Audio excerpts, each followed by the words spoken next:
Plastic రహిత సమాజం కోసం ప్రతి ఒక్కరూ కృషి చేయాలని చిన్నశంకరంపేట ఎంపీడీఓ దామోదర్ కోరారు.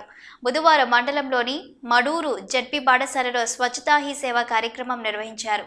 విద్యార్థులకు ప్లాస్టిక్ వాడటం వల్ల వచ్చే నష్టాలు, సీజనల్ వ్యాధులపై అవగాహన కల్పించారు. విద్యార్థులతో స్వచ్ఛతా హీ ప్రతిజ్ఞ చేయించడంతో పాటు విద్యార్థులు స్వచ్ఛతా హీ సేవపై వ్యాస రచన, ఉపన్యాస పోటీలు నిర్వహించారు. రేపటి నుండి మా ఇంటి పరిసరాలు పరిశుభ్రంగా ఉంచుకుంటామని, ప్లాస్టిక్ ను రేపటి నుండి వాడమని, ప్లాస్టిక్ ను ప్రత్యేకంగా కేటాయించిన చెత్తబుట్టలో మాత్రమే వేస్తామని, పర్యావరణాన్ని కాపాడదామని ప్రతిజ్ఞ చేస్తున్నాము.